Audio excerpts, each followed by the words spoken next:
과거 한국교회는 민족에는 국가와 관련해서 1년에 2차례 특별한 예배를 드린 전통이 있습니다. 첫 번째로는 3월 첫째 주일에 3.1절 기념 예배를 드렸고, 또 8.15 가장 가까운 8월달 주일에 광복 기념 예배를 드린 전통이 있습니다. 1960년대까지만 하더라도 이렇게 예배를 드렸는데 그 이후에 이런 전통이 사라졌습니다만은 우리 광복 78주년을 맞으면서 우리 광복에 대해서 한번 살펴보고 또 하나님께 감사하고 또 하나님 은혜를 한번 뒤돌아보는 그런 기회가 됐으면 좋겠습니다. 아시는 바처럼 우리가 일본에 35년 동안 지배를 받았는데 이게 긴 기간입니까? 짧은 기간입니까? 길다고도 볼 수 있겠고 짧다고도 볼 수 있겠지만은 과거 인도네시아는 네덜란드 화란에 314년 동안 지배를 받았습니다. 거기에 비하면 좀 짧은 기간이 하지만 또 35년 동안 지배를 받았으니까 긴 기간인데 하나님 은혜 가운데 우리가 해방을 맛보게 되었고 또 해방 이후에 우리 훌륭한 민족의 지도자인 우리 이승만 박사 같은 분이 계셨기 때문에 자유민주주의 정부를 수립하게 된 것은 하나님 특별한 은혜라고 생각을 합니다. 아시는 바처럼 이스라엘 백성들이 가나안 땅에 정착한 다음에 최초의 사사이자 마지막 최초의 선지자이자 마지막 사사로 불리는 사람이 사무엘인데 백성들이 사무엘에 우리에게도 왕을 선출해 주십시오. 왕을 세워 주십시오. 그렇게 해서 그때 사울이 왕으로 세움을 받고 사울이 40년, 그 다음에 다윗이 40년, 솔로몬이 40년 동안 통치했는데 이 120년을 통일 왕국 시대라고 말합니다. 아시는 것처럼 솔로몬은 하나님의 큰 은혜를 입었지만은 크게 두 가지 범죄했습니다. 첫째로는 하나님께 배교했고 두 번째는 우상숭배 죄 때문에 솔로몬이 죽은 다음에 왕국이 분열됩니다. 그래서 남유다와 북이스라엘로 분열이 됐습니다. 르호보암을 중심으로 출발한 남유다는 20명의 왕이 345년 동안 통치했습니다. 그러다가 결국은 바벨론에게 패망하게 되지만 이보다 앞서서 140년 앞서서 북이스라엘은 209년 동안 존속하다가 기원전 722년에 아수르에 패망합니다. 남유다가 존속 기간이 209년인데도 불구하고 왕은 19명이었고 북이스라엘이 209년 동안 존속했음에도 불구하고 왕은 19명이었고 남유다는 345년 동안 존속했는데 왕은 20명이었습니다. 이것만 보더라도 북이스라엘이 정치적으로 불안했음을 알 수가 있습니다. 그런데 어떻든 북이스라엘이 722년에 기원전 722년에 아수르에 패망하고 남유다도 기원전 586년에 바빌론에게 패망을 당하게 됩니다. 제일 큰 문제는 배교와 우상숭배였습니다. 그래서 패망하고 나니까 그 다음에 마지막 왕이 시드기야인데 시드기야 왕은 자기가 보는 앞에서 아들이 죽임을 당하고 시드기야는 산채로 두 눈이 뽑히고 포수 묶인 채로 바벨론의 포로로 잡혀갔습니다. 이 당시 약 1만 명의 이스라엘 백성들이 포로로 잡혀갔고 1,000명의 기술자들이 포로로 잡혀갔고 약 7,000명의 정예 군인들이 포로로 잡혀가서 70년 동안 바벨론 포로로 살게 됩니다. 그러다가 하나님의 특별한 은혜로 이스라엘 백성들이 해방을 얻고 조국으로 돌아갈 때 그때 노래했던 시가 오늘 읽었던 시편 126편의 시입니다. 아시다시피 기원전 548년에 지금까지는 바빌론이 가장 큰 강대국이었는데 새로운 신흥 제국이 대두됐는데 그게 바로 파사, 즉 페르시아라는 나라였습니다. 페르시아 제국이 새로운 신흥 제국으로 등장하면서 기원전 548년에 메대를 정복했기 때문에 그 이후에 메대 파사라고 부르게 되고 혹은 파사 메대라고 부르는 이 왕국이 세워지게 됩니다. 그러고 나서 딱 10년이 지난 다음에 기원전 539년에 바벨론을 공격해서 바벨론을 함락시키기 때문에 파사 제국이 전체 세계를 움직이는 중요한 강대국이 된 겁니다. 그리고 나서 딱 1년이 지난 다음에 기원전 538년에 바사왕이 일대 왕이었던 일대 황제였던 고레스가 칙령을 내립니다. 고레스 세계사 책에서는 키루스 2세라고 부릅니다만 우리 성경에 고레스라고 부르는데 이 고레스 왕이 칙령을 내렸습니다. 그 칙령이 우리 성경엔 조서를 내렸다라고 기록했지만 칙령을 내렸는데 세 가지가 포함되어 있습니다. 첫 번째는 이스라엘 백성들이 해방을 선언했고, 두 번째로는 자기 조국에 돌아가서 성전을 건축할 수 있도록 허락해줬고, 세 번째로는 과거에 느부갓네살 왕에게 포로 잡혀갈 때 다 옮겨갔던 문화재를, 성전 기구들이 요즘 말하는 문화재를 다시 반환한다는 세 가지 약속을 받고 이스라엘 백성들이 바벨론 포로에서 다시 조국으로 돌아갈 때 그때 기쁨을 논했던 시가 시편 126편의 내용입니다. 여호와께서 시온의 포로를 돌리실 때 우리가 꿈꾸는 것 같았도다. 여러분 생각해 보십시오. 그 얼마나 큰 기쁨이 컸을까요? 여기 시온의 포로라는 말은 포로로 잡혀간 자들을 시온으로 라는 뜻이에요. 여호와께서 시온의 포로를 돌리실 때라고 되어 있지만 여기 시온의 포로라는 말은 포로된 자를 시온으로 돌리실 때라는 뜻입니다. 이 기쁨을 이기지 못하고 불렀던 노래가 시편 126편의 내용입니다. 이와 똑같은 것을 경험한 것이 우리입니다. 우리도 똑같은 경험을 했습니다. 우리가 사실은 자유로운 나라에 있습니다만 1876년 우리나라 근대사의 중요한 분기점이 되잖아요. 일본과 최초의 조약인 병자-수호 조약을 체결했습니다. 병자-수호 조약은 사실은 불평등 조약이라고 볼 수 있는데 병자-수호 조약이 12조로 되어 있는데 첫 번째 조약, 제1조가 뭐냐면 조선은 자주국으로 일본과 평등권을 갖는다. 금방 보면 참 좋은 말인데 왜 이런 말이 들어갔을까요? 조선은 자주국으로 일본과 평등권을 갖는다.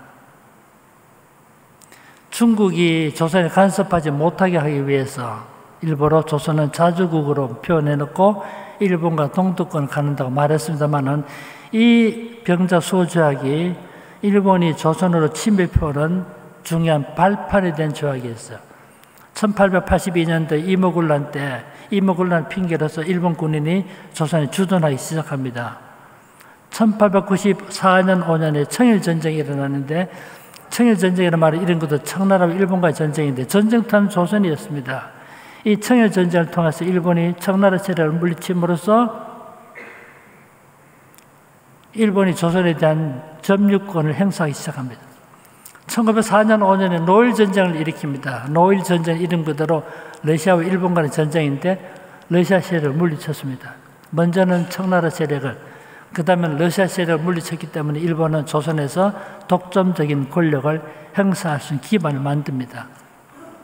그런 가운데 1905년에는 을사조약을 강제로 체결하고 1907년에는 해외 밀사 사건을 핑계로 해서 고종 황제를 폐위시키고 국방권, 외교권 등을 탈취해서 1910년에 조선을 합병하게 됩니다. 이게 우리가 한일 합방인데 요즘엔 조선 병탄이라고 부릅니다. 1910년에 이렇게 나라를 잃었기 때문에 1392년에 이시방조가 시작된 이후에 513년 동안 계속되던 우리나라가 국권을 상실하고 남의 나라 지배를 받게 된 것입니다. 그렇게 해서 35년 동안 지배받다가 해방을 받게 됐을 때 우리 민족이 너무 감사해서 하나님께 예배드리는 그것이 바로 광복절 감사 예배, 해방 기념 예배를 드렸던 한국교회 전통입니다. 세월이 지났지만 과거에 하나님께서 우리 민족에 주셨던 이 해방을 감사하고 또 해방을 주신 이 뜻을 잘 새겨서 더 좋은 날을 만들어가는 그런 다짐을 하는 그런 기회가 됐으면 좋겠습니다. 1910년 일본이 한국을 식민 지배하기 시작한 다음에 1931년에는 일본이 만주를 침략했습니다. 이게 만주사변이죠. 만주를 식민지로 만들었죠. 1937년에는 중국 본토를 공격했습니다. 이게 흔히 말하는 진화전쟁인데 중일전쟁인데 우리 어릴 때 진화전쟁을 그랬어요. 중국을 공격했죠. 1941년에는 12월 7일 날에는 하와이 진주만을 공격함으로써 대동아 전쟁이 시작됩니다. 일본이라는 나라가 1930년대 거쳐가면서 군국주의 국가 체제를 변화되면서 먼저 만주를 공격했죠. 중국을 침략했죠. 미국을 공격하게 됩니다. 이렇게 함으로써 대동아 전쟁이 시작되었고 그리고 제2차 대전에 가담하게 됩니다. 처음에는 일본이 아주 승세를 타는 것 같았습니다. 1942년, 43년, 44년까지만 하더라도 싱가포르, 인도네시아, 필리핀 점령하면서 일본이 큰 승세를 타는 것 같았는데 1944년 넘어 45년 초에 왔을 때는 일본이 패색이 짙어지기 시작합니다. 그러다 결국은 도저히 전쟁을 이길 수 없게 되니까 결국은 항복하게 됩니다만은 결정적인 사건이 잘 아시는 것처럼 1945년 8월 6일과 9일 날 나가사키와 히로시마에 원자 폭탄 투하됩니다. 이것 때문에 결국 일본이 1945년 8월 15일 날 항복함으로써 우리가 해방을 누리게 된 것입니다. 그렇다면 이 해방에 어떤 의미가 있을까요? 첫 번째로는 이 해방은 하나님께서 주신 선물이었습니다. 우리가 나라를 되찾겠다고 진짜 풍차노숙하면서 그렇게 무장, 비무장 독립운동을 전개했지만 그 때문에 우리가 독립을 쟁취한 것이 아니었어요. 하나님께서 주신 선물이었습니다. 이스라엘 백성들도 바벨론의 포로로 잡혀가서 지낼 때 생각하지도 못했지만 페르시아의 고레스 왕이 나타나서 칙령을 내렸어요. 이스라엘 백성들에게 해방을 주신 것입니다. 우리가 잘 아는 본문입니다만 에스라서 1장에 보면 에스라 1장 1절 이하에 보면 이렇게 나옵니다. 바사왕 고레스 원년에 여호와께서 예레미야의 입을 통하여 하신 말씀을 이루게 하시려고 바사왕 고레스의 마음을 감동시키심에 그가 온 나라에 공포도 하고 조소도 내려 이르되 하시면서 조소 내용이 2절 이하에 나옵니다. 중요한 것은 하나님께서 고레스의 마음을 감동시켰다는 뜻입니다. 우리말 성경에 하나님께서 고레스 마음을 감동시켰다 이렇게 되어 있습니다만 영어 성경만 보더라도 하나님께서 고레스 마음을 움직였다. God moved. 움직였다 기록하고 있습니다. 여러분 역사를 운영하신 이는 하나님입니다. 우리가 독립을 되찾겠다고 3.1운동 일으켰지 않습니까? 그 당시 우리 민족의 10%에 해당하는 200만 명이 만세운동에 가담했어요. 3.1운동 당시에 1700회 만세운동이 일어났습니다. 5만 명 이상 되는 사람이 죽거나 다치거나 부상을 당했습니다. 그 당시 기독교 신자들 전체 인구 1%밖에 안 됐습니다. 그 당시 200만 인구인데 기독교 신자가 20만이 안 됐기 때문에 1%도 채 안 되는 기독교인들이 만세운동에 앞장섰습니다. 그렇게 싸웠지만 그 때문에 우리가 독립을 얻은 것이 아니었어요. 생각하지도 못했지만 하나님께서는 우리에게 독립을 선물로 주신 것입니다. 그래서 우리들의 선조들이 하나님께서 해방을 주신 것을 감사하고 감사 예배를 드렸던 것입니다. 오늘 본문에도 기록됐습니다만은 하나님께서 이스라엘 백성들에게 해방을 주신 것은 이스라엘 백성들이 정치한 것이 아니라 하나님께서 선물로 주셨기 때문에 하나님께 감사할 수밖에 없었다는 점을 말하고 있는 것입니다. 하나님께서 고레스의 마음을 한나라의 제국의 왕의 마음을 움직였기 때문에 아무리 이해관계가 없었지만 이스라엘 백성들에게 자유를 주셨던 것처럼 하나님께서는 이 여러 가지 정치적 상황의 변화를 통해서 우리에게 자유를 주신 것입니다. 여러분, 세속 군주들이 세상 군왕들이 역사를 움직이는 것 같지만 따지고 보면 하나님께서 역사를 움직이고 운영하고 있다는 사실을 알게 됩니다. 그래서 시편 기자가 내 시대가 주의 손에 있사오니, 내 시대로 번역했자면 내 때가 주의 손에 있사오니라고 고백했던 것입니다. 해방에 가는 의미가 뭘까요? 두 번째로 이 해방은 단지 정치적인 자유만이 아니라 신앙의 자유였습니다. 우리 일본의 지배를 받을 때 얼마나 많은 탄압을 받지 않았습니까? 여러분, 백오인 사건에 연루됐던 연루됐던 사람들의 90% 이상 기독교 신자들이었어요. 3.1운동 당시에 사실 기독교 신자는 아까도 말씀드렸지만 전체 인구의 1% 정도 지나지 않았지만 3.1운동, 만세운동의 준비 단계, 거사 단계, 실행 단계 전체 25% 내지 30% 역할을 감당했어요. 그래서 기독교의 박해가 아주 심했고 기독교인들만 탄압을 받았던 것입니다. 일제하에 있을 때 기독교가 당했던 가장 큰 순환이 1935년부터 마지막 10년 동안 받았던 신사 참배 강요 사건이었습니다. 신사라는 것은 일본의 토착 종교인 태양신을 섬기는 토착 종교에다가 역대 천황들을 왕으로 섬기는 종교를 신도라 그러는데, 신도 의식이 거행되는 종교 시설물을 신사라 그럽니다. 그런데 1935년부터 신사에 참배하도록 강요했습니다. 다른 종교를 가진 사람은 큰 문제 되지 않지만 기독교인에 있어서 신사 참배는 우상 숭배에 해당하기 때문에 한국 기독교인들이 많은 순환을 당했습니다. 결론적으로 말씀드리면 약 2,000명이 투옥되었고, 투옥된 2,000명 가운데 감옥에서 죽은 사람이 약 50명이 죽었습니다. 순교했습니다. 그 중에 대표적인 사람이 우리가 잘 아는 주기철 목사예요. 손장원 목사님도 신사 참배를 거부했기 때문에 감옥에 갇혔습니다만 감옥에서 죽지 않고 해방을 맞고 추록했습니다만 신사 참배를 거부해서 2,000명이 투옥되었고 200개 교회가 파괴되었고 옥중에서 50명이 순교의 제물이 된 것입니다. 그러다 1945년 해방되고 나서 끝까지 마지막까지 감옥에 남아있던 사람이 26명이었는데 평양 감옥에서 20명, 대구 형무소에서 3명, 부산 형무소에서 2명, 충주에서 1명, 이 충주에서 출합한 분이 바로 손장원 목사예요. 마지막 26명이 감옥에서 나오게 됐던 것입니다. 여러분, 해방은 하나님께서 주신 정치적인 자유만이 아니라 종교적인 신앙의 자유였습니다. 일제하였을 때 교회도 많은 탄압을 받았습니다. 법령을 정해서 보안법을 비롯해서 여러 가지 법을 정해서 심지어 목사들이 이동할 때마다 거주지 이동계라 그래서 거주지 이동할 때마다 보고하도록 했고요. 담임 목사 바뀔 때마다 총독부에 보고하게 했어요. 많은 탄압을 받았습니다. 설교도 마음대로 못했습니다. 출애굽기 설교 마음대로 못했어요. 이스라엘 백성들의 해방을 주는 소망의 메시지이기 때문에 출애굽기 설교 못했어요. 에스겔서 설교 못했습니다. 에스겔 골짜기에 큰 군대가 반일 의식을 행사할 수 있다 해서 반일 의식을 고치할 수 있다 설교 못했습니다. 다니엘서 설교 못했습니다. 찬송도 다 마음대로 부르지 못했어요.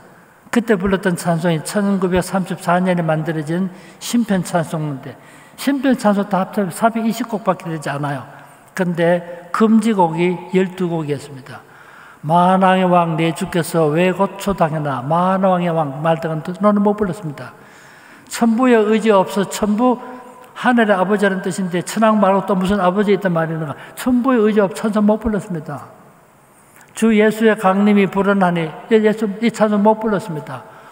마귀들과 싸울지라 하니 찬송 군과 같고 일본에 대항할 수 있는 의식을 심어준다고 이 찬송 못 불렀어요.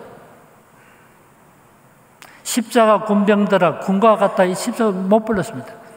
12곡이 금지곡이었고 9곡은 일부 가사를 개작하도록 요구했고 41곡은 단어를 수정하도록 했던 것입니다. 찬송도 마음대로 부르지 못했어요. 뿐만 아니라 교회까지 큰 탄압했는데 부산 경남지방 그 당시에 345개 교회가 있었습니다. 그 중에 122개 교회를 통폐합시켜버렸어요. 3분의 1 교회를 없애버렸던 것입니다. 이게 일자에서 당했던 일들이에요. 우리가 예배 마음대로 드리지 못했습니다. 수요 예배 마음대로 드리지 못했어요. 방공훈련을 그래서 예배 드릴 때 촛불 목표기 했습니다. 불목표기 했습니다. 많은 탄압을 받다가 우리가 해방을 받게 된 것은 이것은 바로 정치적인 자유만이 아니라 신앙의 자유인 것입니다. 그래서 우리 선조들 하나님께 감사했던 것입니다. 기독교회는 이 땅에 생겨난 이후부터 많은 탄압을 받아왔습니다. 제일 심한 탄압을 받았던 것이 공산치하에서 탄압을 받아왔던 거예요. 1917년 러시아 혁명이 일어난 다음에 공산주의 고라파로 퍼져들기 시작했어요. 공산주의가 석권했습니다. 여러분, 지난 20세기에 가장 중요한 사건 한 가지를 선택하라면 무엇일까요? 20세기에 있었던 사건 중에 가장 중요한 한 가지 사건을 선택하라면 공산주의의 대두와 소멸, 완전히 없어진 건 아니지만 쇠퇴라 볼 수 있겠죠. 1917년 볼셰비키 혁명이 일어난 이후에 공산주의 정치 체제를 받아들인 여러 나라들 얼마나 많은 학살이 이루어졌습니까? 약 9,700만 명이 공산주의라는 이데올로기 때문에 죽임을 당했습니다. 우리가 잘 아는 북한에서만 해도 공산주의 때문에 300만 명이 죽임을 당한 것입니다. 이런 점을 생각해 볼 때 우리에게 해방을 주시고 자유민주주의 국가를 건설할 수 있게 해주신 것은 하나님의 큰 축복이 아닐 수 없습니다. 해방은 이것은 하나님께서 하신 하나님의 선물입니다. 두 번째는 이것은 신앙의 자유입니다. 세 번째로는 더 좋은 하나님 기뻐하는 좋은 나라를 세우라는 하나님의 명령이었습니다. 해방되고 나서 여러분 북한에서 소련군은 미국보다 한달 앞서서 8월 6일 날 이미 원산으로 북한을 진주했고 8월 24일 날 평양을 함락시켰습니다. 미군이 진주한 건 한 달 후인데 9월 6일 날 인천을 향해서 미군이 들어왔습니다. 잘 아시는 것처럼 그때로부터 3년 동안 1945년까지 3년 동안 미 군정하에 있었잖아요. 그러다가 우리가 유엔의 감시하에 총선거를 실시하게 되는데 5월 10일 총선거를 실시했습니다. 1948년 5월 10일 날. 원래는 5월 9일 날 선거하려고 그랬습니다. 근데 5월 9일 날 주일날이었어요. 미 군정청에서 선거를 잡을 때 1945년 5월 9일로 잡았습니다. 그때 기독교 신자가 이만큼 많지 않았습니다. 그렇지만 기독교 신자들이 주일날은 예배하는 날이기 때문에 선거할 수 없습니다. 하지 중장과 면담을 했어요. 하지 중장이 나도 기독교 신자입니다. 주일날 오전 예배하고 오후에 투표하면 될 거 아닙니까? 이렇게 공개했지만 기독교 지도자들 반대했습니다. 온전히 하나님께 예배하는 날을 이때 양보하면 이 신앙을 지킬 수 없다 그래서 하지 중장과 싸워가지고 그래서 선거를 하루 미룬 것이 5월 10일 날 선거가 된 거예요. 남한에서 200명의 선거 200명의 국회의원 선출하려고 그러는데 제주도 4.3 사건 때문에 2명 선거 못했기 때문에 198명을 선출했습니다. 그런 다음에 7월 17일 날 헌법을 제정하고 헌법을 제정하기 전에 5월 31일 날 처음으로 국회의원을 뽑았기 때문에 지헌국회를 소집했습니다. 우리나라의 좋은 사건이죠. 5월 31일 날 지헌국회가 소집됐을 때 그때 최고 연장자가 이승만 박사이기 때문에 이승만 박사 임시 의장이 되어가지고 사회를 보면서 그때 종로 갑구에서 국회의원으로 당선된 이윤영 목사님이 계셨는데 이윤영 의원에게 기도를 부탁합니다. 여러분 우리나라 최초의 국회가 개원됐을 때 이윤영 목사의 기도로 출발한 나라가 대한민국이에요. 저 기도문 좀 적어왔습니다만 아마 잘 알려져 있기 때문에 아실 겁니다. 하나님의 역사와 섭리 가운데 우리에게 자유를 주시고 새로운 정부를 수립하게 된 것을 감사한다는 것은 간단한 기도를 할 때 그 당시 190명 다 일어서서 기도에 동참했습니다. 7월 17일 날 헌법이 제정되고 7월 20일 날 대통령 선거를 했는데 이승만 박사가 독립운동가인 이승만 박사가 대통령 선출됐습니다. 7월 24일 날 이승만 박사 대통령 취임을 했습니다.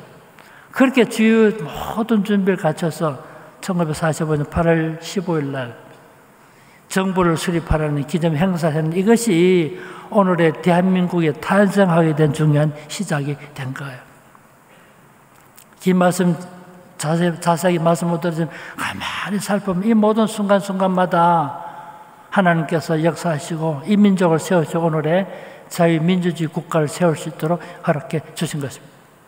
미 군정이 실시될 때는 1946년 8월 달에 조선에서 어떤 정부를 세울 것인가 고민이 됐습니다. 사실 미국은 사실 이승만을 그렇게 좋아하지 않았어요.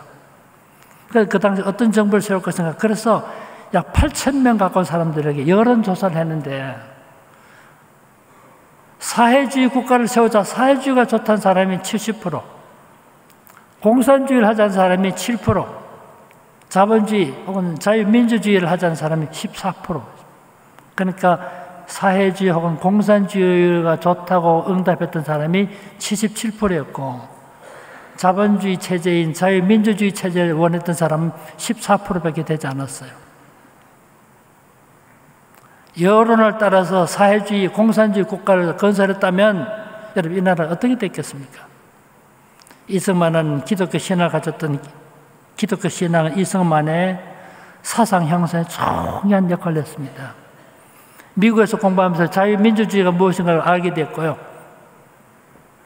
공산주의가 무엇인가를 다 알고 있었습니다. 반공주의자였습니다. 그분 같은 그런 지도자 있었기 때문에 77%의 국민들이 사회주의나 공산주의를 원했지만 그렇게 하지 않고 자유민주주의 국가를 건설하게 된 것입니다. 얼마나 잘한 일인가는 지금 북한과 비교해 보면 우리가 알 수 있는 것이죠. 1945년 하나님께서 우리에게 해방을 주셨고 신앙의 자유를 주셨고 하나님을 믿고 섬길 수 있는 환경을 만들어 주신 것입니다. 여러분 이런 말이 있지 않습니까? 용서는 하되 잊지는 말라. 과거 일본이 우리에게 큰 해를 끼치고 한국을 식민 지배했습니다만 이제는 용서하고 일본도 보고만 해야 될 책임이 우리에 있고 북한을 생각할 때마다 얼마나 가슴 아픕니까? 북한에도 진정한 자유와 신앙의 자유를 누릴 수 있는 그런 환경이 될 수 있도록 그런 큰 변화할 수 있도록 기도해야 되겠습니다. 이스라엘 백성들이 바벨론 포로로 잡혀갔다 조국으로 돌아가는데 그 거리가 1200km입니다. 여러분 생각해 보십시오. 자동차도 없을 때인데 1200km를 5만 명이 1차로 이스라엘 백성들이 본국으로 돌아갈 때 5만 명이 돌아가는데 그 거리 1200km예요. 그 먼 거리를 걸어가면서도 하나님께 감사했던 시가 여호와께서 시온의 포로를 돌리실 때 우리가 꿈꾸는 것 같았다. 야, 그 감기가 얼마나 컸을까요? 그러면서 2절, 3절, 4절 계속해서 나오는 한 가지가 여호와께서 하는 말씀. 여호와께서 우리에게 해방을 주셨고 여호와께서 우리에게 자유를 주셨다고 노래했던 것입니다.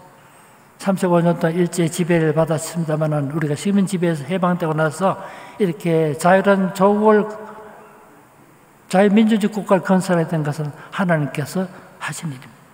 마지막으로 한 가지 더 말씀드리면 1945년 히로시마에 원폭이 떨어지고 할 때 그 일본은 전쟁에서 폐쇄가 짙어지니까 한국 기독교 지도자를 포함한 민족 지도자 5만 명을 학살할 계획을 세웠어요.